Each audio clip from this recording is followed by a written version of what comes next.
it's I don't know, it's do or die, man. So it's going to be fun. Like, I'm sure Valpo's been playing the I can't believe we lost to Hobart 2 weeks ago card. We got a shot at it, and I'm sure Hobart's playing a different card of, we're the little guy and everybody thinks it's a fluke. Let's go show them what we got. So should be fun. Yeah, these two teams had very different seasons in conference play. Valparaiso finishing 2-5, 7th place in the Duneland. 3rd place finish at 4-2 for Hobart in the Northwest Crossroads as these two sides get set to meet. Once again, it was a non-conference meeting. Hobart winning it 65-54. Mind you, that game was in Hobart. They now come to Chesterton on neutral site floor. Valparaiso and Hobart each winning their regular season finales as the Vikings and Brickies get set to go.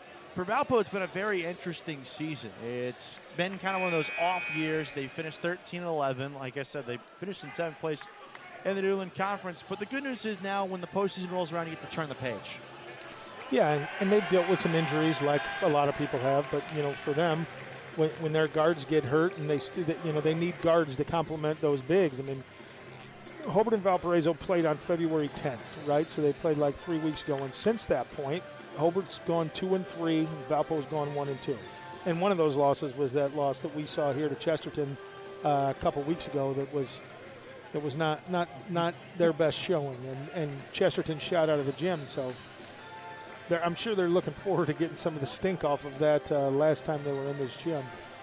Certainly the case as these two sides get set to meet up once again for the second time in 2 weeks. We got sectional semifinals coming up next.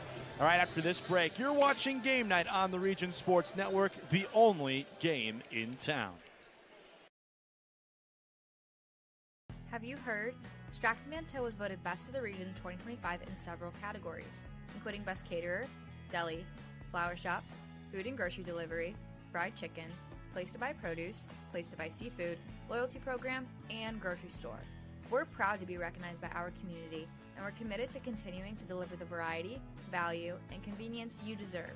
See for yourself what it means to be the best when you shop at Stratton-Manteau.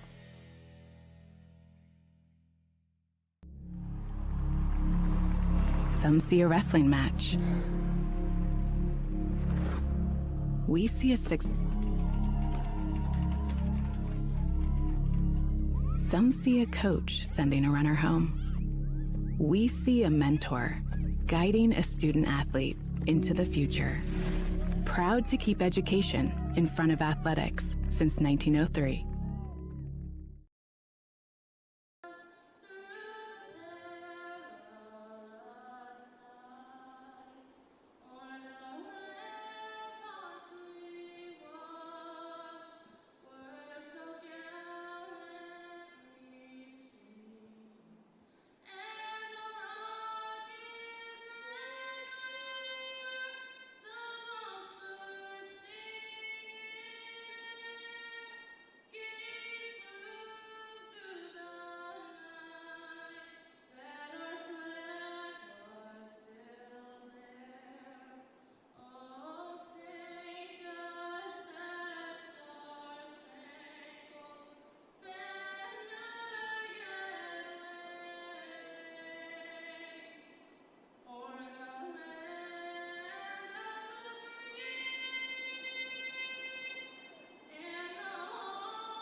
Welcome back to Chesterton, and we'd like to remind everyone that tonight's video stream is powered by Absolute Power Systems in Griffith, providing exceptional service for industrial engines, pumps, and generator power systems.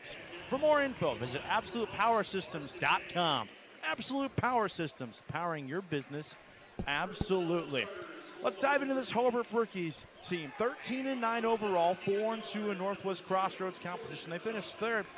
It was a 4-win improvement in regular season wins for Devin Key's program compared to last year. This was a squad that finished 6 games under 500 a year ago. They go 4 above 500 this year. What's been the biggest difference between last year's Hobart team to this year's team? Well, and I think a lot of it has to do with, it's Devin's second year as a coach, and, he's got Jimmy Rappold and Scott Hicko on the staff right now, so there's been some continuity, and the kids are used to him, his level of expectations and what he's going to do, and they got a couple pretty good players. That Basham's got the potential to score a lot of points. Kingery's pretty good. White's pretty good. So they're buying into what he's doing.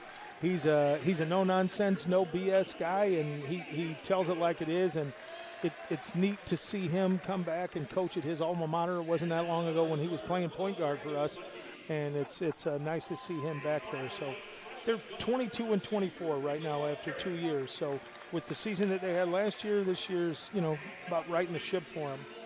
Certainly the case as they're getting set to introduce the starting lineups for both squads here inside Chesterton High School Gymnasium. The winner of this matchup will get the winner of Chesterton Maryville, which will tip off at approximately 7:30 p.m. Central Time right here on the Region Sports Network. For Valparaiso, we kind of touched upon it before the first break. It's been a little bit of an off year for Ben Liskey's program. He's 23-26 across his second year, also a Valparaiso alum. So a couple of alumni head coaches in their second seasons. But Valparaiso, the big thing that they're going to have in this game that you and I are going to touch on a lot is they're going to have the size advantage on the interior. Yeah. Corbin McConaughey's listed in the program as 6'9", Landon O'Halleck 6'7", Henry Durrell 6'5", and Maddox Wagner at 6'8". So that's 4 pretty big kids. Now, all 4 of them aren't going to be on the floor at the same time, but they're going to be able to play with 2. And we've seen that Colin McConaughey has the ability to just stand in the middle of the lane and alter shots and block shots. So as the starters are being officially introduced, we'll give them to you now. Let's start with the visiting Hobart Brickies, the air quote visitor, I should say, in this neutral site gymnasium. 5'10" junior guard, Paxton Hicko will start it off. Eric Kingery, 6'2" senior guard, averaging just under 10 points a game. Clark Taylor, 5'11" sophomore guard. Miles White, 6'5" sophomore guard. And the man to keep your eye on, Ryan Basham, 6'4" senior forward, averaging just under 15.5 points a night during the regular season. And Basham scored 31 last time these two played. So my guess is that the Vikings have heard a little bit about running him off the three-point line because he put on a show last time they played. Now, Hobart comes out. Hobart likes to play zone. They're pretty small. They're pretty athletic, so they like to play zone. My guess is that Valparaiso is going to try to attack the rim and try to get it into the post early. So we'll see. Sometimes when you play a team that is in the sectional, you keep a little something in the back pocket. My guess is Hobart did not, because that's if you're a basketball player at Hobart, when you get to play the Valparaiso Vikings, that's a big game. To upset them, that's an even better one. Valparaiso 13-11 overall, 2-5 in Duneland Conference competition, finishing in 7th place. Ben Liskey, second-year head coach. Here's his starting 5 tonight. Levon Redmond, a 5'10" senior guard. Also in the backcourt, 6' sophomore guard J.J. Jankowski, 6'1" senior guard Michael Reeves joined them as well. In the front court, the aforementioned 6'8" Maddox Wagner, the junior forward, and he will be accompanied by the man in the middle, 6'9" senior center Corbin McConaughey. Valparaiso has the height advantage comparatively. Both McConaughey and Wagner have a combined 7 inches over Miles White, the center, or the presumed center for this Hobart squad. He's in the center circle, going up against McConaughey, 6'9", against 6'5". Valpo in the white, Hobart in the gold. One of these teams is playing for a sectional championship tomorrow night. Ball in the air and away we go. And the opening tip belongs to Hobart's Eric Kingery. Valparaiso comes out in man-to-man defense at the start of the game, which they do play a little bit of zone. Kingery just blew by him. Kingery's really athletic. 9.3 points a night during the regular season. A senior guard trying to extend his high school basketball career. All right, so Hobart comes out in man-to-man as well. And they're going to play. They'll both switch back and forth between man and zone, but they're starting it out in man. Wagner had his pocket pick. Nice help side D from Kingery. He was already across the timeline with it. Kingery, a little bit of a burst and a good pass inside. White overshot it. And the rebound for Jankowski of Valparaiso. Good possession, nice no-look. The biggest thing Ben Liskey talked about when these two sides met is there's a catch and release. That shot long. Good rebound, McConaughey, and he's firm. Got his own, though. Puts it back up and hits the side of the backboard. One more time, and he gets another board. McConaughey working hard, and that's an area where Valparaiso is going to need to dominate this game, is on the glass. Rebound for Hicko, and here comes the Brickies the other way. Down the lane, an easy layup for Clark Taylor, and it's 4-0 out the gates. Back to the first match between these two teams. Ben Liskey talked about how the biggest reason why Valpo struggled was because of the zone defense Hobart played in that game. Here's a three on the other end. It's short out of the hands of Michael Reeves. As a player is down on the floor, it's Basham. Yeah, and that's not good if you're Hobart. That looked like he landed on somebody's foot, turned an ankle a little bit. And if you're a Hobart fan, you don't want to see it from anybody, but you definitely don't want to see it from him. And they're going to sub him out early, and he'll be replaced by Stephen Miller, 6-foot junior. All right, so the veteran trainer Mark Lito is going to have to earn his money today. Work early, not even just. No, I'm not sure he's stretched. No. Yet, but prior to we got a lot of trainers here today, so he'll be under good care. That's with the two more training staffs rolling in here in a little bit as well. Somebody's going to have to pick up a little scoring slack here for Hobart with this group on the lineup. I thought Kingery was pulling that from the volleyball line. But he dishes out. Here's Taylor, who had a layup a couple of moments ago. Gives on off to White, right through the lane, and a foul's called on Wagner. And if you're White, attack the guy's chest, right? Who cares if you get blocked? You got a better chance of picking up the foul if you attack his chest than if you try to do something cute. He's got the opportunity now to make 2 free throws, and Wagner settled with his first. So here's Miles White at the charity stripe. He is a force on the glass. He finished 4th in the Northwoods Crossroads Conference in rebounds per game this season at 5.7. He's only averaging about 4 points a game. 4.3 is the exact totals he connects on the first end. Well, he's a linebacker. So my guess is his role isn't to score. He's going to play defense and try to get rebounds and do the dirty type work. But, he's bigger than you think. He's 6'5".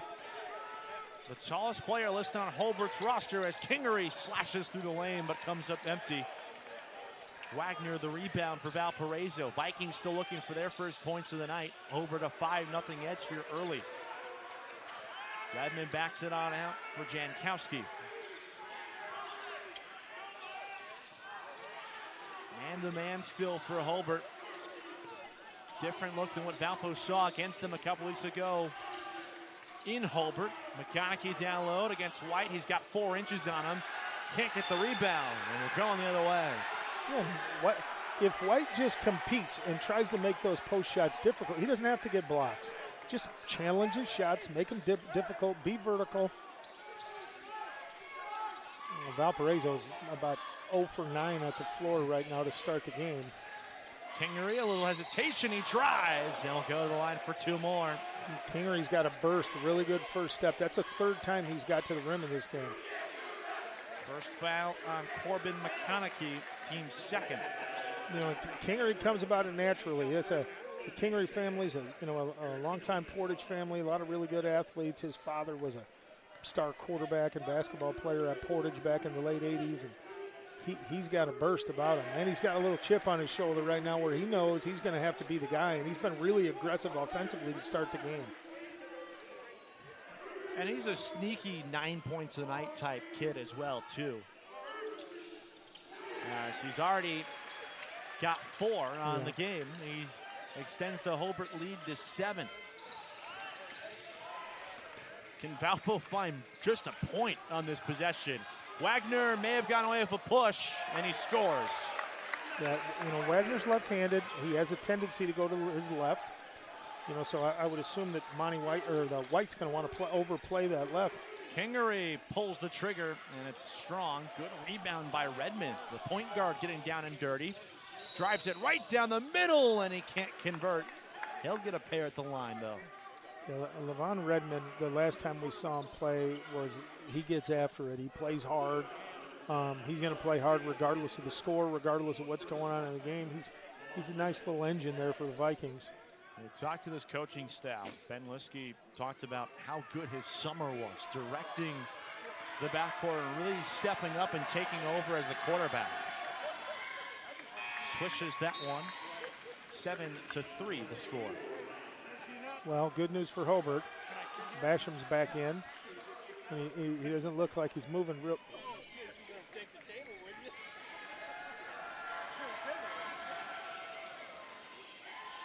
No lane violation, huh? I was thinking the same thing. It looked like McConaughey had jumped early. Valpo, after going on a 7-0 drought to start the game, has scored the last 4 and are within 3 now. Here's Hicko. They swing it around to Clark Taylor, who backs it on out per the instructions of Devin Key in his 2nd season. Valpo switching to a zone. High arcing shot falls. Hicko scraped the sky with that one. Yeah, he didn't have a choice either.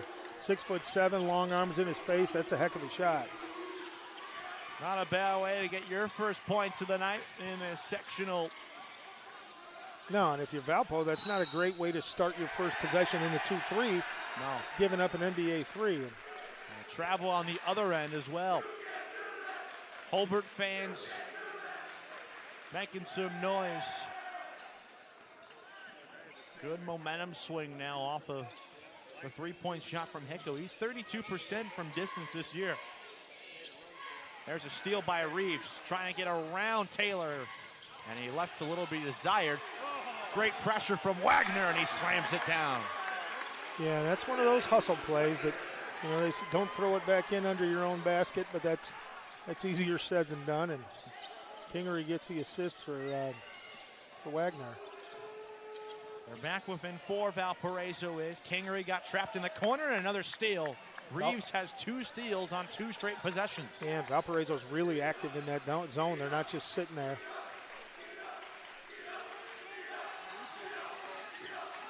Wagner looking to drive with his left, spins and kicks. Redmond fakes inside. Good job by Kingery, but it's recovered by Reeves. Wagner tries it from the top, and it rings in and out.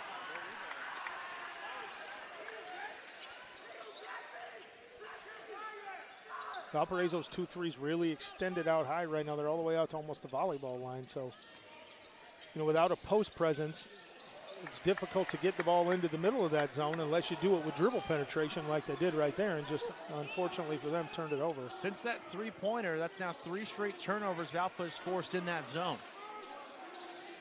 Jankowski. Again. Good cut inside. It's Redmond. Nice finish. Beautiful backdoor cut, and the deficit's now 2 for Valparaiso. Yeah, and look for Jankowski to go at bash him on that end of the floor, because, you know, he's got a turned ankle. He's giving it a go, but jogging out onto the floor is different than getting in the stance and trying to go sideways. So let's see how. From downtown. That will be another turnover. Basham missed long, and in for the first time today for Valpo is Davon Williams, a 6'2" senior forward.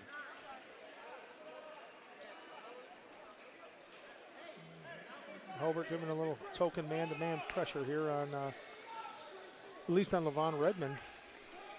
Are you surprised they're not in that zone, given how effective it was the last time they played Valpo? As here's Redmond, gives Valpo the lead. No, not really. I mean, I'm sure it's something they're going to go to at some point, but, you know, as much as it's been talked about that they sat in the zone the whole game, I'm sure they wanted to try something different. First lead of the game for Valpo. Another high arcing shot from Hicko, no, and a foul on the floor. I believe they're going to get an over-the-back call. Yeah, if that's Wagner, that's his second. It is. Yep. So if you're Valparaiso, that's not a good thing. But, you know, for them, at least they have the luxury of, you know, throwing the big fella, McConaughey, back in. Kires enters as well as McConaughey rejoins.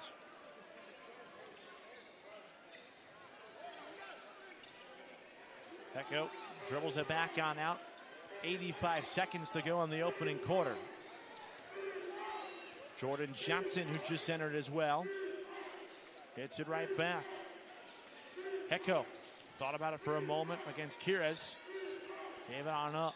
Yeah, right now against this 2-3, Hobart doesn't have anybody in the middle of the floor. Now there's Kingery with the little hook and look to try to get in. Johnson, good spin back inside, finds an open man, extra pass. Stepping inside from 13 feet is Hicko, and Hobart nice got the lead right back. Love the little dribble penetration, 10-footer pull up. Hicko's got a nice looking shot coming out of his hand. You know, he's a coach's kid, so he's living in the gym and getting a lot of shots up. Here is first drive for him. Steps through the contact, no good. And a foul called. And it's going to be on a shooting foul as well. It's going to be on Miles White, his first.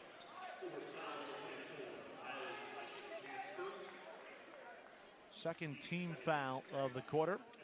And here's Nikola Kires, new to the varsity team this season. Another one of those guys that this Valpo staff highlighted as having a really good summer. And hence why he's on the varsity team as a freshman. Yeah, and if you're on the varsity basketball team as a freshman at Valparaiso, that's saying something. You know, that's a great program, a historic program, and you know, they don't put a lot of freshmen on that bench unless they're special, and he must be. He's played in 22 of the team's 24 games in the regular season. And you know how that is. If you're going to take a young kid up, you got to play him. Yeah. Right? If not, let him play down and get his minutes. But so for him, it's been a great. You know, that's going to be a pivotal. That's going to be a cornerstone of their team over the course of the next couple years.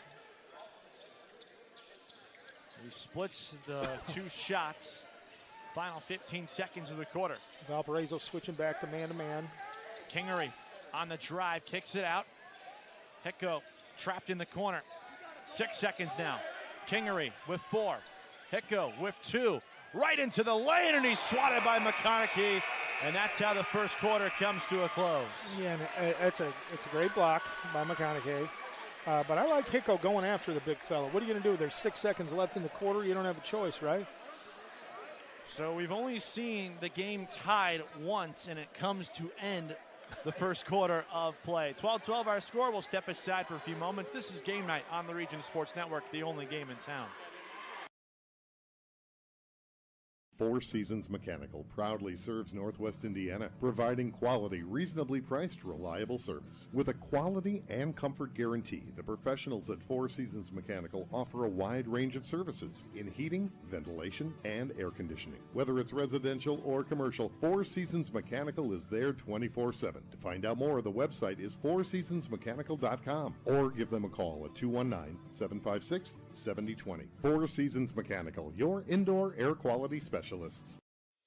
Headquartered in Griffith, Indiana, Absolute Power Systems has been delivering top-notch service since 2004, with a team of skilled technicians boasting extensive training on some of the biggest names in the business, like Cummins, Caterpillar, John Deere, Volvo, and more. They focus on providing exceptional industrial engine service and generator power system maintenance and repair. Check them out on the web at AbsolutePowerSystems.com. Absolute Power Systems, powering your business absolutely.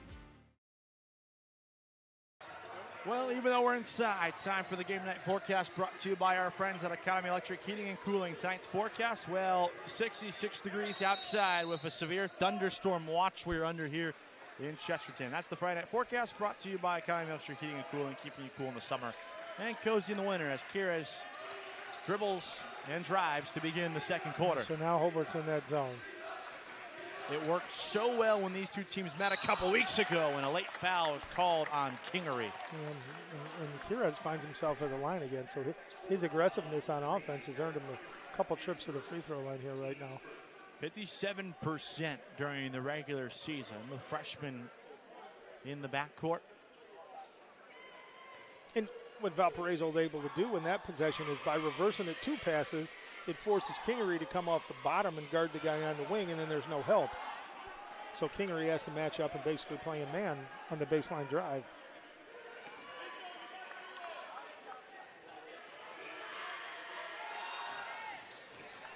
Goes 1 for 2 there. And against that zone as well, Coach Liskey used the magic word when we talked with him prior to this one about that first meeting. As Hicko has it, waits for an open man, instead will look for an option in Johnson. He used the word that I think every coach hates to use when describing his offense. The last time these two teams met, he said, we settled in that game. Hicko thought about it against Jankowski. Kingery back out. Player screen from Basham. Yeah, Valparaiso switching all the screens here. You could tell that they put a lot of attention into finding where Basham is and getting the body on him because they're trying to deny him everywhere. Redmond, one more for Kires. And he They'll swing it around now. Open corner, Williams, long. That's deflected into the hands of Basham, but he lost it out of bounds. Yeah, and that's a good look for Valpo. You know, Hobart screwed up in the 2-3 and ended up in a double team that they didn't want to have, so they gave up an empty corner jumper. And so if you're Valpo, you'll take, an uncontested 3. Why not? McConaughey backing inside, and he just took advantage of the shorter Basham. That's a 5-inch height advantage for Corbin McConaughey. Yeah, and anytime the big guy is throwing the ball in, you got to understand that the ball's going to throw in, and he's going to step right back onto the floor and try to establish a post position. McConaughey's first points of the night as well. Nearly creates a turnover. Miller on the drive, and he's fouled on the floor.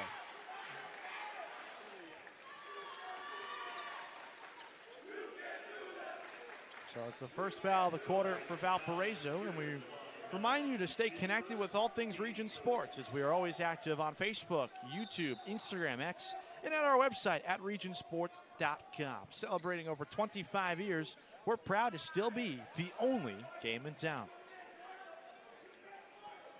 First of 2 games on the docket here at Chesterton High School. A little doubleheader today. We'll get the host school in Maryville tonight at approximately 7:30. Let's play 2. Yeah. Nice weather indoors for it, too. Absolutely, especially compared to that rain that we just had a minute ago. Kingery blew right by him. Great hustle inside as Jordan Johnson, a 5'7" guard, wins the rebound and cuts the deficit to Hobart back to 1. Yeah, Kingery is really explosive. That's about his 5th time beating somebody off the dribble and getting to the rim. He's a little strong on the finish, but that's Hobart now switches. There's this little matchup. It looked like a 1-3-1, but it kind of morphs back into a 2-3. Firm out of the hands by Jankowski. Valparaiso working. Yeah, and if Valpo's going to sit there and shoot threes and not make them, if you're Hobart, you're going to stay in it. Blocking foul is called. Looked for a brief moment he was going to pull the trigger and call the charge. I think that was a good call. I'm with you. First foul on Johnson, team's 2nd. Nas White entering the game for Valparaiso, 6'2" sophomore. This is just his 10th game on the season. Redmond gets it right back. Zone clearly effective early here for Hobart. McConaughey picked up his dribble. White spins back inside, can't get it to fall. Kingery snatches the defensive board. Yeah, and if you're Valparaiso, that's everything you want in a possession, right? High-low, get it down under the basket. You just didn't finish it. Turnover on the other end. Not what you want, though, if you're Hobart in the ensuing possession. You know, when you're a team that's using the three-point line as the read line, which they are, the defenders over the read line, you got to cut back door. And Johnson exits, replaced by Miles White, so a good shift there for the 5'7" senior.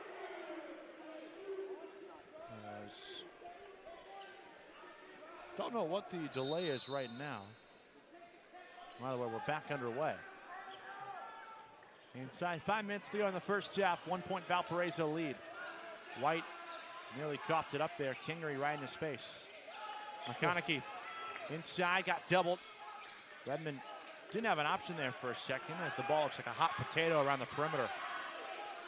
Williams stops his dribble. White in the paint, backs his way down, can't get it to fall. It deflects right to Davon Williams, who puts it home. Valpo getting after it on the offensive boards.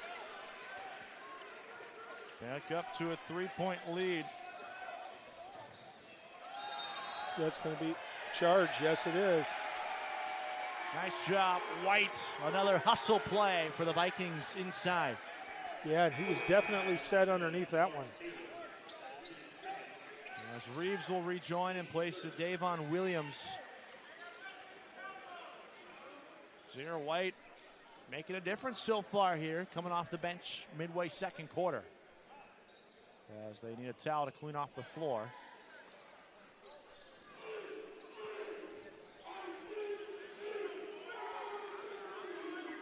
Winner of the sectional championship game tomorrow night, where they will see the winner of our nightcap, Maryville-Chesterton. That's a Duneland Conference rematch as well. Chesterton victorious earlier in the week, Tuesday night in this building against Portage. Yeah, which was a tough game. The teams with the best two records in the sectional. That's playing that Tuesday, never easy. And that's the one downside of the random draw. McConaughey, nice up and under. And Valparaiso has their largest lead of the game. It's 5. Yeah, when Valparaiso spaces the floor offensively, they've been having opportunities to get it into the post.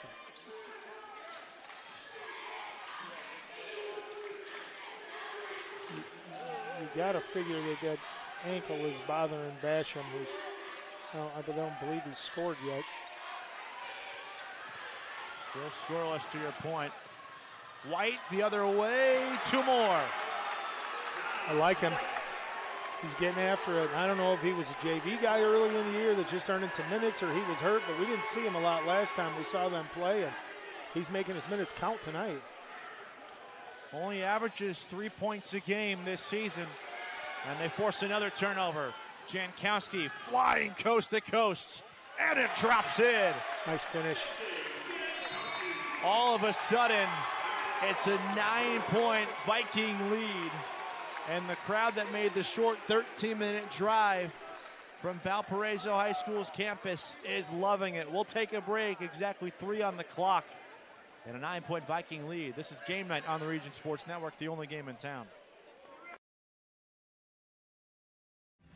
Thinking about what to do after high school? Consider a career with Boilermakers Local 374. As a Boilermaker apprentice, you'll earn while you learn. We offer excellent wages and benefits, and as part of our no-cost hands-on apprenticeship program, you'll learn from the best in state-of-the-art training centers and on the job. Become a union Boilermaker and get on your way to a great career. Find out more, visit www.local374.org or call 219-845-1000. With electrical services from Economy Electric Heating and Cooling, you can radiate the perfect amount of light and energy into your home. From rewiring and code upgrades to ceiling fans, lighting, security, and more, Economy Electric Heating and Cooling's trained electricians will make sure you can enjoy your home on full power all the time. For a free estimate on electrical work, call Economy Electric Heating and Cooling at 219-923-4441, and you can visit them on the web at 4ajobdoneright.com. That's the number 4ajobdoneright.com. We'd like to remind everyone that tonight's video stream is powered by Absolute Power Systems in Griffith, providing exceptional service for industrial engines, pumps, and generator power systems. For more info, visit AbsolutePowerSystems.com. Absolute Power Systems, powering your business absolutely. Another empty possession for Hobart, fresh out of the timeout, the first timeout of the night. And White powers his way inside. Look at the snatch by Williams, and he follows it up to make it a double-digit lead. Yeah, and Williams is the guy right now. They're going to put him on Basham and are just letting him deny him wherever he goes. Picking him up full court. That's a big offensive rebound putback. White, good cut inside, and that one won't fall. Kingery and Hobart really needed that one to go. Yeah. He's at least getting 2. Good cut, good recognition, nice catch. How does Hobart figure out and try to crack the size on the defensive end against Valpo? It seems that Ben Liskey's team is finally starting to figure out this zone that they've ran. Yeah, and when Valpo keeps their spacing, they're able to get it in the post. And, if you notice right now on the floor for Valpo, none of the big kids are in. You got Nas White in there at 6'2". He's the biggest guy on the floor, but he's been really active in the post. White, 2 points, couple of rebounds. He's drawn a charge as well, too. Yeah. And, I think that Hobart's extended that zone quite a bit, and Valparaiso's just kind of backing up and seeing if they'll come with them, and they are, and then that makes those flashes into the high post a lot easier to get the ball into. Kingery needed at least 2, got 1 there. Yeah, so picked up Redmond, full court, he picks his pocket, and he bunnies the layup. And now wide open on the other end, it's Williams who banks it in. Yeah, Kingery, same thing, got to the rim and just couldn't finish. That's another one of those that you got to have for your Hobart. Yep. Kingery faked right, went left. Taylor backs his way on out onto the baseline. Inside 2 to play first half. 12-point lead for Valparaiso, largest of the night, and it's cut to 10 as Basham finally gets on the scoreboard tonight. And I feel for him. You could see he's lumbering a bit on that ankle. It shows up a little more on the defensive end, but switches on to Redmond here. And he is really laboring at the free throw line right now, number 4 in gold. For those watching at home, as Williams kicks it off his own foot. And a much-needed turnover from the Brickies. As Skilden will join for the first time in the sectional semifinal. For Hobart, McConaughey replaces Williams. Williams gave him good minutes. A couple of rebounds, ran the floor well. And a good hearty pound in the back from his coach saying, hey, don't worry about that last play, keep your head up. Yep. He recognizes the effort. And there's a steal. Redmond, can he get around Taylor? He can. And he drops it in. Good body control. Kind of hung in the air, let him fly by, and was able to finish.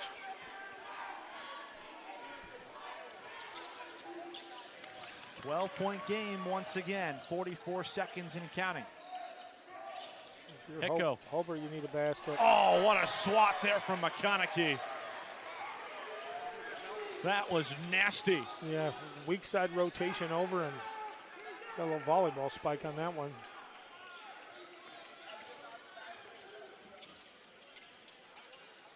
Maybe he picks him up from one of his teammates' eldest sisters who's in college volleyball right now. Yeah, well, no, that's Wagner. Hobart switched now to go back to the man. They're tired of giving up these post touches. 8 seconds. Jankowski rattles it in. Everything falling for Valpo in this second quarter as Taylor didn't get it off in time. 32-17, Valparaiso Vikings up at the half. Big second quarter for the Vikes. They hold Hobart to just 5 points and put up 20 in the second stanza. We're at the half. We'll have some other scores from throughout the region, and we'll have some first half analysis. It's all coming up next. This is Game Night on the Region Sports Network, the only game in town. It's time for the Commissioner's Corner, an exclusive weekly conversation about Indiana high school sports with the Commissioner of the IHSAA, Paul Neidig. Now for an up-to-the-minute report about what's happening in the constantly changing world of high school sports. Here's Commissioner Paul Neidig. Hey, welcome into the Commissioner's Corner. It's our weekly conversation with the Commissioner of the IHSAA, Paul Neidig. I'm Brendan King. Paul, great time of year. You just wrapped up the girls basketball state finals over at Gamebridge Fieldhouse. Process kind of resets now with the boys sectionals getting going, regionals soon, and then the state finals at the end of March. So let's just recap everything we saw from the girls' side. I know great attendance, some good ball games. How'd everything shake out in downtown Indy?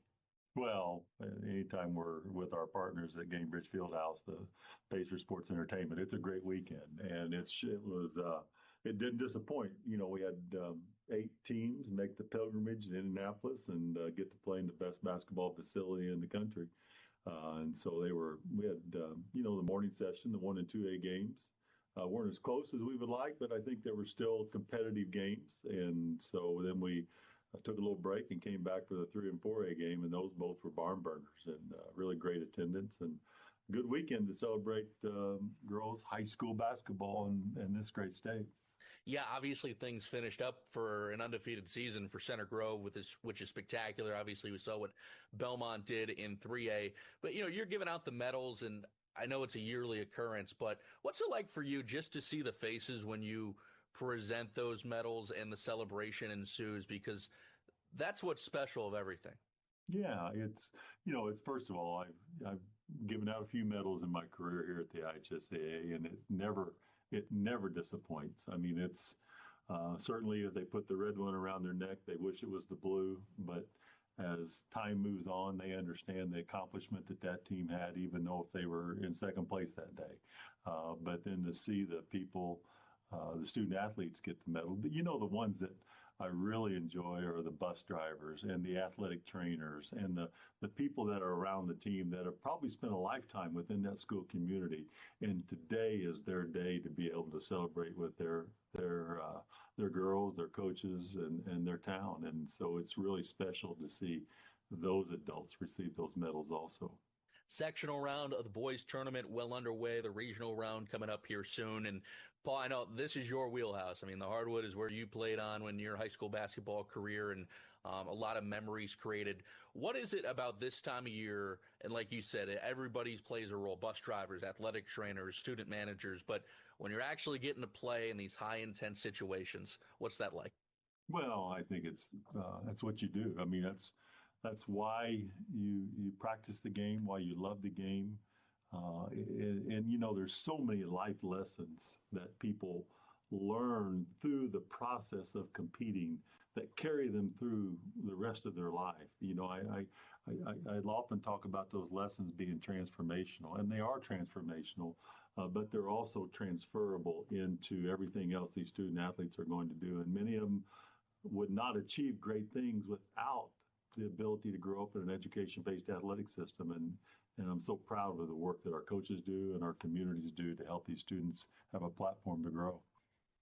You have any specific memories from playing in the sectional round and, you know, just what that's like? Because oftentimes people say sectional is the hardest, section of this tournament to win. Well, we didn't have a lot of success when I played, but, you know, it was the prep where you got on the bus and you got to go practice at the facility and you had a special meal. Oftentimes people that had played at the school and past coaches, past athletes come back and speak to those sectional team. It's really everything that goes into preparing for that week. And, you know, the game is important, but the memories are just as strong about everything else that goes into that preparation. It's a lot happening this time of year. Of course, again, the girls basketball state tournament wrapping up. The boys basketball state tournament is just getting into its moments of intensity. And then we've also got girls gymnastics regionals coming up, followed by the girls gymnastics state finals. Those will be on March the 14th at Worthen Arena over at Ball State University. Paul, always love talking hoop. We appreciate it, and we'll talk to you again next week. We'll talk to you soon, Brendan. Thanks for listening to The Commissioner's Corner with IHSAA Commissioner Paul Neidig, and thank you for your continued support of the high schools in your community. Welcome back. Be sure to stay connected with all things Region Sports, as we are always active on Facebook, YouTube, Instagram, X, and our website at regionsports.com. Celebrating over 25 years, we're proud to still be the only game in town. Welcome back. Halftime here in Sectional 2 of this 4A boys basketball tournament. Valpo leading Hobart 32-17. Calvin Wally and our entire crew welcoming you here at the halftime break. So, Valparaiso dominated that second quarter, Wally. No bones about it. They won the second quarter 20-5. Yeah, first quarter was pretty much a push. And Valparaiso just beat them up on the boards and were able to get some transition baskets. And right now, Hobart can't buy a basket, which is a bad combination. Certainly the case. Let's check out some scores from across the region. Follow all of tonight's region basketball scores live on the hometown scoreboard. Streaming on youtube.com/regionsports, facebook.com/regionsports, and regionsports.com. Courtesy of your neighborhood Track and Van Til, your favorite Indiana-made grocery store. Well, we got some halftime scores, 4 and then 1 game in the fourth quarter going on right now. At the half between Morgan Township and Couts leading 34-31. Lowell leads River Forest 28-16 at the break. EC Central out 27-18 over Bishop Knoll. They're in the fourth quarter in a matchup between Wheeler and Lighthouse. Wheeler leading 53-46. And then at the break, over at Crown Point High School, another game you can catch on the Region Sports Network. Crown Point leads Hammond Central 44-10 at halftime. Dogs are good. That team is legit. Dogs are real good. That team is legit. Besides the dogs are good, anything else you make of those halftime scores? Yeah, I think about the Couts game being as close as it is. Couts has had a great season, so that's anytime those PCC teams got to play each other, in the regular season, and they play in the tournament. Now they play in the sectionals. It's tough to play a team 3 times, but They've had a really nice run this year. They got a really good team. East Chicago, young, early in the year they were starting 3 freshmen, so they've gotten better as the year goes on. No surprises really at Crown Point. I mean, Crown Point was the heavy favorite, at least on paper, but they're going to be against most people they play. Certainly the case. Going to be a tough bout this tournament. That was a scoreboard update courtesy of your neighborhood Strack and Mantil Food Market. Strack and Mantil. Shop online for delivery or curbside pickup at strackandmantil.com. Reminder that at the conclusion of tonight's game, we'll name the Crowd Companies Lantern Man Superhero of the Game. Crowd Companies, the business professionals. And we'll also name the Boilermakers Local 374 Blue Collar Player of the Game, brought to you by Boilermakers Local 374. Earn while you learn with Boilermakers Local 374. And last but not least, we'll name the Proud to Be Union Play of the Game, presented by Ironworkers Local 395. Ironworkers Local 395. To find out how you can become a union ironworker, visit ironworkers395.com. Just about 90 seconds till the second half begins. We'll take a break. You're watching coverage of the 2026 Indiana High School Basketball Tournament on the Region Sports Network, the only game in town. IBEW Local 697 isn't just wiring buildings. We're woven into the very fabric of Northwest Indiana. We're your neighbors. Our kids go to school with yours. We stand in the same bleachers cheering for the same high school teams. When you hire a union electrician, you're not just getting the highest quality work. You're supporting our community. IBEW Local 697, proudly powering our own. Earn while you learn from the best hands in the business. The Bricklayers Allied Craft Workers for Indiana, Kentucky Apprenticeship. That's right, this is a paid apprenticeship. I'm getting an education while learning a trade and getting paid for it. The thing that surprised me the most about this apprenticeship program is the respect I have received after the proper time and training. Classes start soon, so apply now. There are training centers throughout Indiana and Kentucky. We are the Bricklayers and Allied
BEW Local.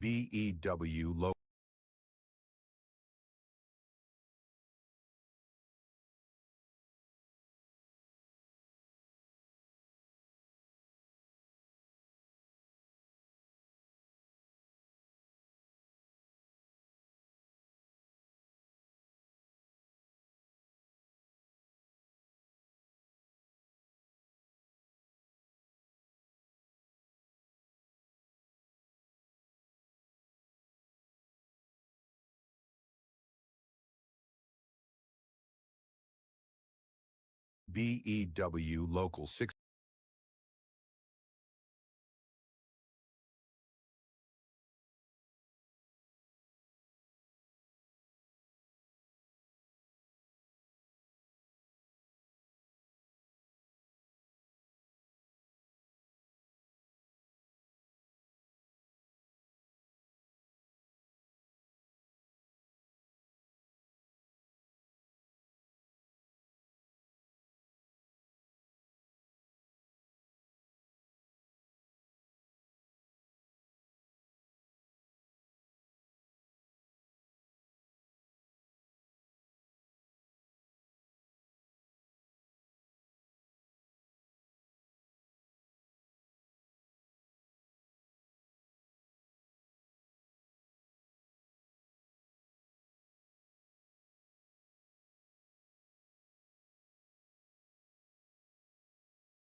B.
IBEW Local 697 isn't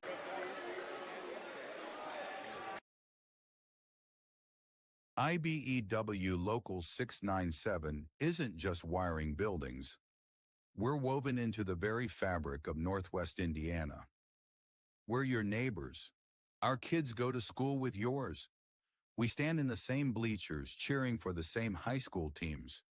When you hire a union electrician, you're not just getting the highest quality work, you're supporting our community. IBEW Local 697, proudly powering our own. Earn while you learn from the best hand. Welcome back.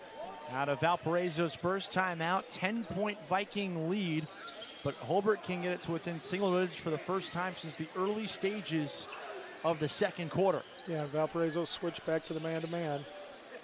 Kingery driving with his left. Good pass to White, and he's swatted by Redmond. White recollects, kicks it out. Corner three, you bet. It's Paxton Hicko. Yeah, Hicko's got his third three. It's a 10-2 run to begin the second half for the Brickies. We got this thing in single digits. You call that offensive? Nope. Oh, they're both number 3. Called a hold on Kingery. Second team foul. Kingery's first. One of the downsides of the new scoreboard system here is Kingery looked at the bench and said, "How many do I got?" And the coach pointed at the scoreboard. He's standing right under it, looked up and said, I can't see the scoreboard. That's actually Kingery's second. Check that. So, 7-point game. This is the run that Hobart needed to get back in and really get their crowd in it as well. Yep, and it starts with stops. You get stops, then you got an opportunity to cut into this thing. That looked odd. Jankowski was all over the place, and that's another turnover. Hits the rope of the backboard yet again. Yeah, and I don't know if these ropes or pulleys, whatever you want to call them, are different in this gym, but it seems like the ball hits those a lot in here. Yeah. Any high-arcing shot that hits the rim, it feels like it's gracing that rope pulley system at some point. Basham, they need him to get going. Tries to force it inside, he can't. Good recovery by Kingery. Valpo clamoring for a double dribble. No call there. Yeah, and I think the tip pretty much nulligated that over and back right there. Hicko stops on the block.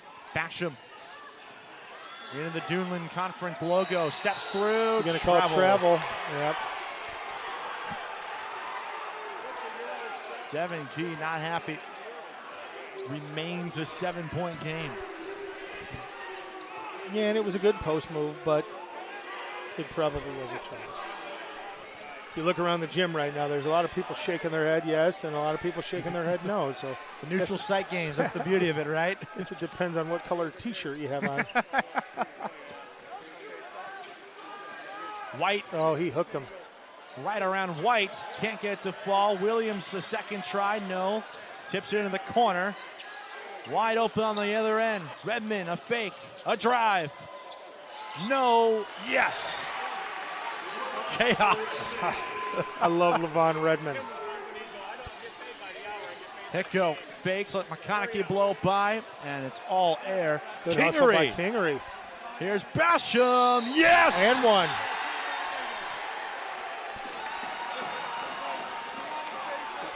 Bricky's coming out here in the third quarter and sending a message that they're not content to pack it in with the halftime score. We came here to play 4, not 2. His first field goal of the second half, and it comes with a chance to convert it to 3. And so this is an opportunity right now for Valparaiso to show some maturity and see if they can get through some minutes. Wagner hasn't played a lot tonight. He's been in foul trouble. 6-point game. You know, we say this every single game, but you give up offensive rebounds, you're giving, second and third chances at people to shoot to the basket. Eventually they're going to make in. The Valpo team with a serious size advantage, but is giving up a lot on the glass tonight so far. Zero White. McConaughey 15 feet away. Kicks it back on out, and they'll reset. 2:06 to go in this third quarter. Well, they're letting them get after it. Both teams are pretty physical right now in their man. Kiris stopped, found White. Trying to get around Basham. He can, and he converts. That's a nice take and a nice finish. I've been impressed with him today. It's statistically, when you look, you don't know how much he's been playing all year, but he's played big minutes for them so far. Redmond will rejoin. Second personal foul on Basham, team's third of the quarter. Well, and coach is talking to him right now about when you close out on a defender, you got to keep your fanny down and get a hand up in his face. And when somebody attacks you defensively that's vertical and staying tall, put your head down, go right through their shoulder. You're going to get the foul or you're going to get to the rim. And closeouts are difficult when you're tired. Closeouts are really difficult when you got a turned ankle. And I believe that was the debate the Brickies were having on their sideline. Looks like McConaughey's also going to have to get a new jersey as well. There's some blood on his jersey, so that's why he checked out. Yeah, which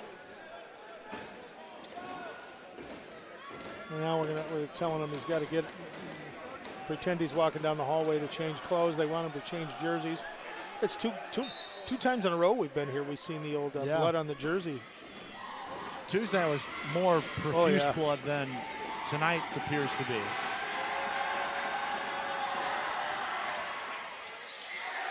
No, and a good rebound for Taylor. Yeah, nice box out by Kingery. Kingery angling from wing to wing. Now drives back. Hicko wanted that one. Same team now. Basham backs on out. Trying to drive baseline. Oh, good move. And Basham scores. Back to a 6-point game. Levon Redmond took the chance and went for the steal, and he was able to spin out of it and get into the basket. Here's Wagner, gave it off. White, 15-footer. White shy. feeling it. That's a good look, though, still on the left. He's feeling it right now. Hicko may pull that. Gave on up instead to Kingery. Final 70 seconds. Kingery, oh, look at that move inside. Wagner got a good piece of it. Now Kears lost the handle on that one. Bodies flying in the paint. And did Valparaiso get the timeout in time? I don't think they had possession, though. Did you? No, and I think that's what those two are discussing. Wow, they're giving him possession. Not sure about that one. Well, and it's one of those weird situations where, the one guy's 2 feet away from it, the other guy's 45 feet away from it, but the guy that's 45 feet away is standing right next to the coach and hearing the coach scream timeout. So my guess is the guy under the basket couldn't hear it. And so, and this is a veteran officiating crew. They did the right thing, right? Come in together, talk about it, and make sure we're on the same page and go from there. Well, it's thought to be a baseline out of bounds look here, which Hobart can set up their defense for. Hobart was really clamoring for that jump ball, though, because that gives them the possession. Yeah. They have the arrow in their favor with 1:01 left in the third quarter. Right in front of me. I'll duck down. It'll be Redmond, Jankowski, Williams, White, Wagner for Valparaiso. Taylor, Basham, Hecko, Kingery, and Miller for Hobart. They are not picking up full court, at least for now. Final minute of the third in what has been an all Hobart stanza. A two-possession game right now when it was a 32-17 halftime lead for Valparaiso. Yeah, Valparaiso with an offense, defense substitution got Wagner in the game here. He's got to be careful. He picks up another foul in this last 42 seconds, and they'll be that fourth quarter becomes real interesting. They'll be unhappy with that decision. At 3 right now. Yeah, this is good officiating here. You got guys grabbing each other. Instead of giving somebody a foul and having that determine the outcome of a game, they step in and make sure it doesn't turn into anything. Inbounded to Redmond. Redmond working against Taylor. Jankowski. Hobart switches, 35 seconds to go in the third. Jankowski lost it. Kingery makes it a 4-point game. He finally converts on one of those routine layups tonight. Yeah, and he's done a lot of good things in this game today. It's good for him to be able to finish one. We got a game all of a sudden here, right? 13 seconds left in the third. White spinning inside, lost the handle, out of bounds to Hobart. Yeah, and the Valparaiso coaching staff can't believe that that's not a foul or you know, if that guy got his hand on it, didn't he knock it out of bounds? Coach Liskey's trying to negotiate. 8 seconds now. Here's Clark Taylor with 5 against Jankowski. Inside looking for Basham. No. Wagner runs into his own man, which eliminates any possibility of him getting a shot off in time. No, great quarter for Hobart. From down 15 to down 4. Great third for them. 38-34. We played 3. Spot in the sectional title game on the line. The fourth quarter's next. You're watching Game Night on the Region Sports Network, the only game in town.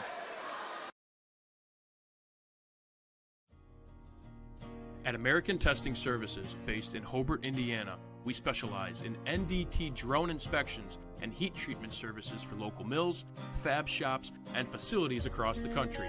From Northwest Indiana to nationwide, we deliver precision, safety, and reliability. American Testing Services, America's trusted name in NDT. Calling all current and future homeowners in the Northwest Indiana area. Whether you're buying or selling, Brent Wright is here to make your real estate journey smooth and successful. With years of experience, personalized service, and a deep knowledge of the market, Brent will help you find the perfect place or get the best deal for your property. Call today at 219-406-7195 and take the first step toward your real estate goals. Contact Brent Wright, the right way to buy and sell real estate.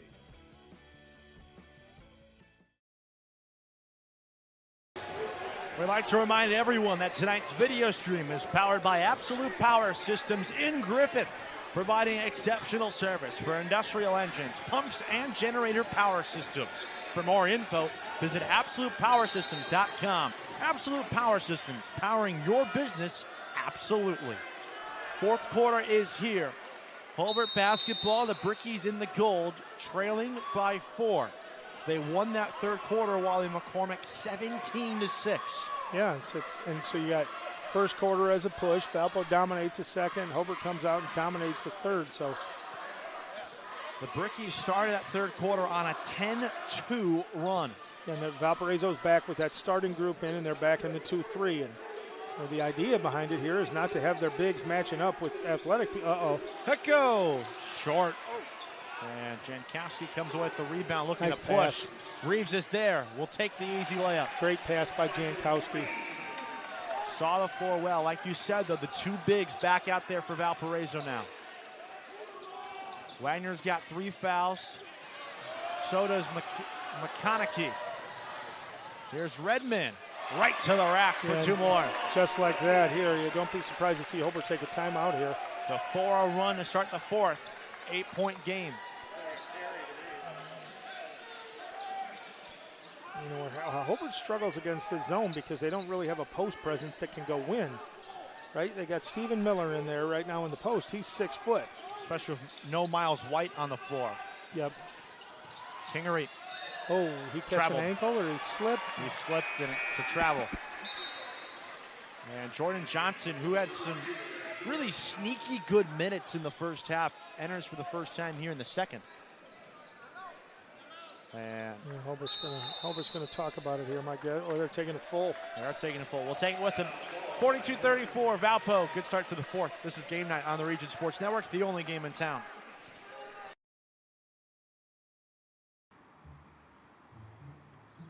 At Blyce, we're used to having the athlete shop at our store. Down, sit, put. But sometimes they get carried away.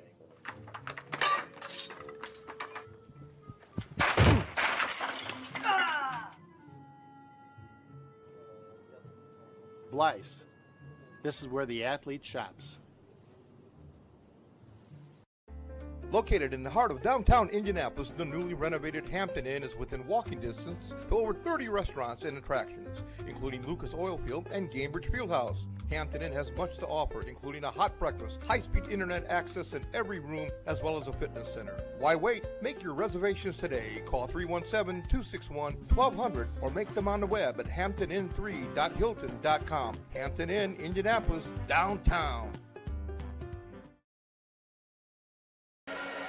Be sure to stay connected with all things Region Sports, as we are always active on Facebook, YouTube, Instagram, X, and at our website at regionsports.com. Celebrating over 25 years, we're proud to still be the only game in town.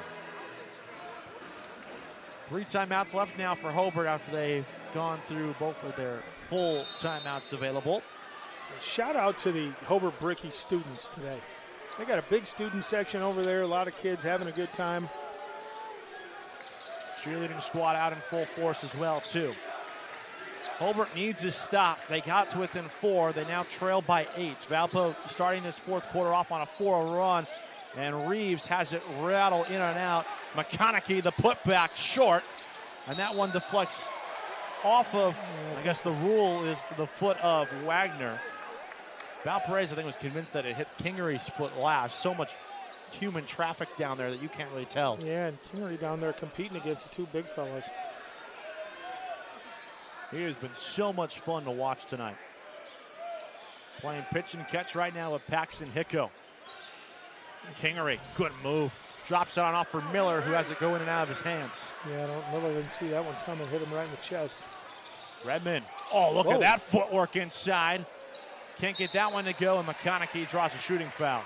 McConaughey has done a great job on the glass today. He gets better every time I see him. 6'9" senior. Yeah, he's long. Continuing to draw collegiate basketball interest as well. Yeah, so the senior season's gone on. This is the front end there. Up to 4, only 4 points on the night, but he's got a couple of huge blocks on the defensive end. Oh, yeah, a couple volleyball spikes.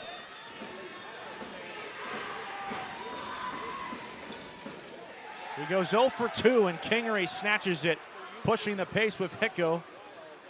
Kingery, oh, look at that pass. Johnson 3, no. Kingery deflected it for a moment, but Reeves secures the rebound. Oh, and if you're Hobart, that's a good look. You just didn't hit it. Oh. I think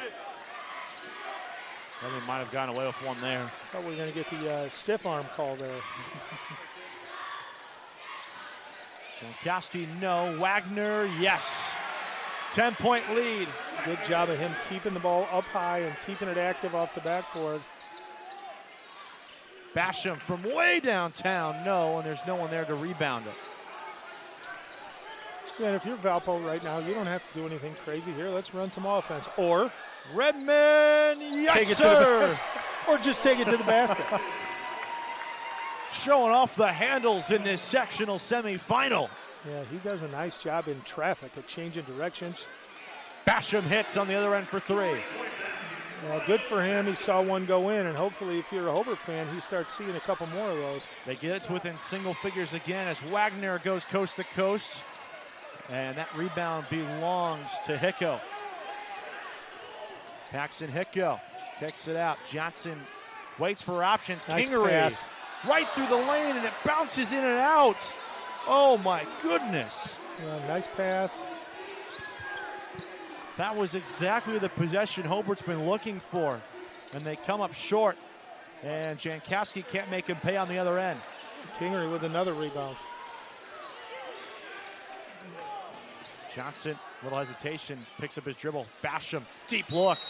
Fouled on the three by Wagner. Which is going to be his, what, fourth? That's his fourth personal.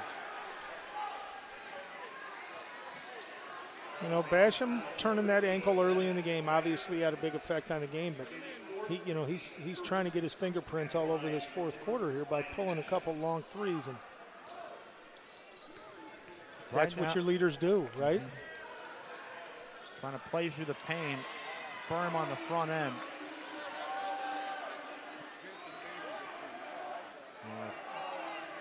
Whiskey will make the move to pull Wagner with 4:04 left. Yeah, and you know, under, I don't know what normal circumstances are, but Nas White has been really good today, and so has Davon Williams. Both of those two taking both the big fellas out, and they're going down to playing in the post, but they've been so active. It hasn't hurt them on the boards.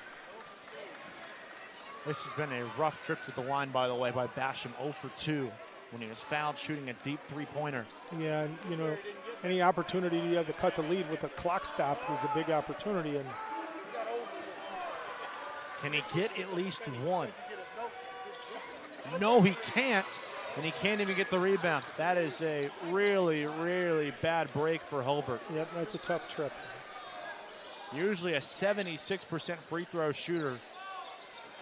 Yes, that's a, wow, out of bounds, touched by Jankowski apparently. Yeah, and what I think he's saying is that he stepped out of bounds and then was one step back in and touched the ball. That's correct. That's exactly what the officials explained to Ben Liskey. And to be honest, it's a nice job by Miles White bumping a cutter. Forced the turnover. And a 30-second timeout called by Devin Key will keep it here. So if you're Hobart, down by 9, 3:45 to go. You still have 2 timeouts left, but you don't have the possession arrow. What are you drawing up here? My guess is they're going to draw up something off the side inbounds play to get a look at a 3. And you got some options here, right? Hicko's hit a couple of threes. He's got a really good-looking shot. Basham's your guy. He's been hitting those threes all season for you, so they have a couple different options that they could go to here. I know there's still 3:45 left, but is this one of those must-score possessions for Hobart? You know, we sat at this game the other night, and it was like a 14-point game right here at this 3 minutes and 40 seconds.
That's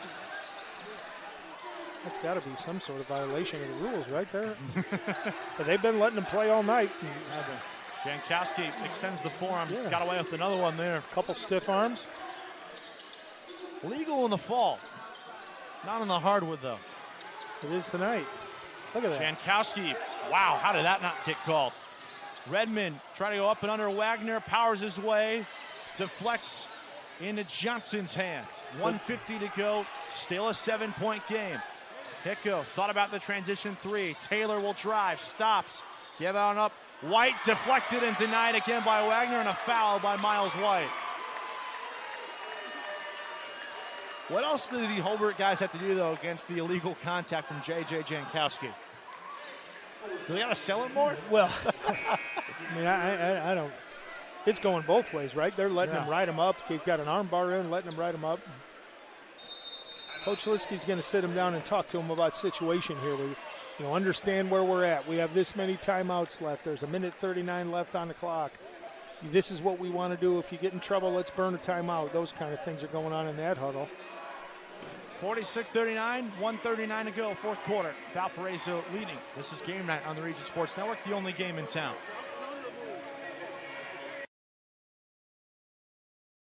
Sometimes the hardest part of improving your business isn't coming up with a great idea. It's knowing what to do with it. Chester Inc. Architectural and Construction Services is ready to meet all your industrial and commercial construction needs. Whether it's a small build-out or a complete construction project, Chester will design, build, and finance. Our team eliminates multiple contractors, providing you a single point of contact while staying within your budget. Chester Inc. Architectural and Construction Services, turning your ideas into realities. Mortaranos Roofing is a family-owned business established in 1986, celebrating over 40 years. We have completed over 5,600 roof replacements, repairs, and chimney projects. Focused in Northwest Indiana and Southwest Michigan, Mortaranos Roofing has always put family, friends, and customers first in our mission to complete roofing projects with the greatest care and consideration as if it was our own. Give them a call today for a free estimate at 219-872-8246. Mortaranos Roofing. Protect your past, present, and future roofs for you and your loved ones and your legacy. Welcome back out of the Valparaiso timeout. 1:37 to go in the sectional semifinal. Jankowski against Kingery. McConaughey comes to collect. They double Jankowski for a moment, and he'll dribble back on out, just wasting clock. Kingery, foul. And that's okay, because at this point right now, that's only Hobart's third call. Or third foul of the quarter, so they got a couple more to give, and we're about getting to the point in the game where they need to start hacking people to get this clock stopped and put people at the free throw line. Well, we got to generate a quick steal. 80 seconds left. Still a 7-point lead for Valparaiso. Another foul on Kingery. Yeah, and that's the one that kills you, because that hasn't been a foul the entire night. Now, in that regard, still not bad for Hobart, right? So next foul Valparaiso is going to shoot. At least then you can get the clock stopped. And they're trying to get it in. Redmond has it, doubled, and they break the trap with Jankowski. Yeah, one of the downsides of this trap, that's Kingery's picked up 3. He's going to be gone. That is his 5th personal. Yeah, he just committed 3 fouls in the last 30 seconds. Heck of an effort from Kingery. 7 points tonight. Played hard today. Unfortunately for him, the shots weren't falling, but he did a lot of good things. J.J. Jankowski, who, when we were talking about fouls, only has 1 in the book. Probably should have 2 or 3 if this was probably your regularly scheduled officiating game. But we've been talking about all night. They've been letting the guys play on both ends as he converts there. And I think as a coach and as a player, if they're calling it the same way at both ends, then whatever. That's the rules. Let's play by that. The key word every coach uses is just consistency. Yeah, and I think that with the 3-man officiating crew. Wagner swatted by White, but they can't get the rebound. This will burn more clock off as Jankowski's fouled by Hicko. That's Hicko's first personal. 1:02 left, 8-point game. I think sometimes with the 3-man officiating crew, you got 3 different personalities on the crew, right? And 3 different interpretations of what's a reach and what's not. And certainly the three-man crew is probably beneficial to the game because, an extra set of eyes on the floor. And these guys have done a good job, I think. I mean, they let them play. Yeah, and they are emptying out the bench. Malachi Johnson enters. Jeffrey Long enters as well with 102 left. Yeah, Long's a senior. Smart move by Devin. Get his guys in. We have 62 seconds in a state tournament game. Jankowski splits the shots. 102 left. Here's Malachi Johnson, another senior. Gilden hoists a three. Oh, he nearly hit it. McConaughey gets the rebound, 51 seconds left. Redmond. Jankowski now. Nearly intercepted. That ball deflected. It stays inbounds. That's a 10-second. Yeah, I was about to say, there's no way. Are they going to bail Valpo out with a timeout here?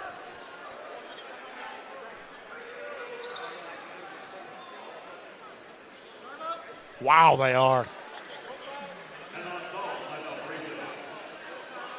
Liskey knows he got away with one there, didn't he? 30-second timeout. Valparaiso just got a gift there from the officials.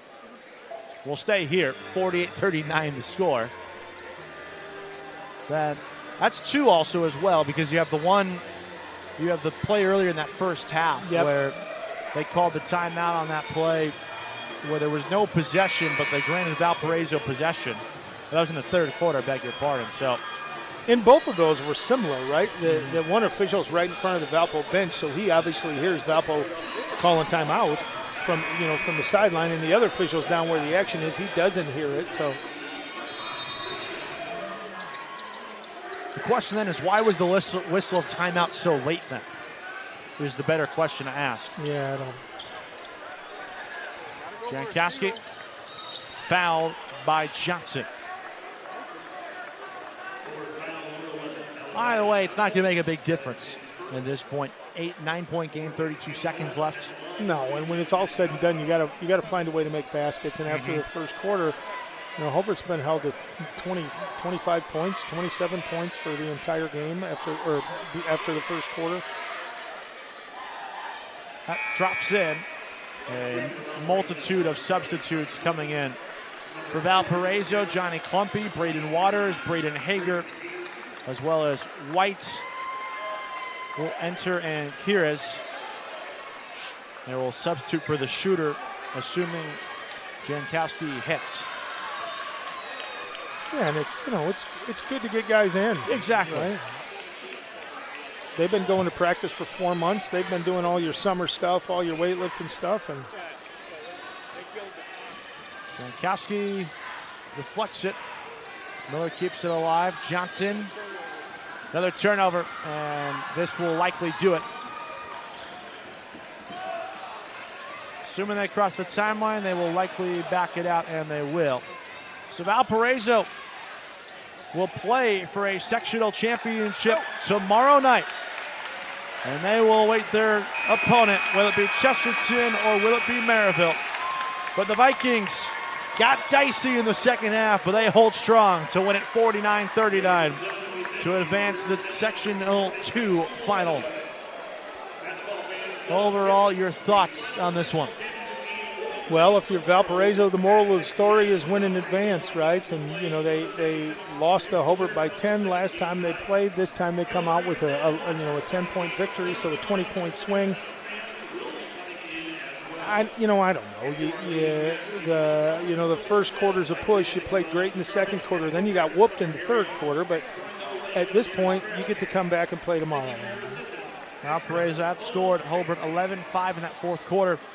Valparaiso started that fourth quarter on a 4-0 run and really never let Hobart get anything on the offensive end in the fourth. We'll take our final break of our first game tonight.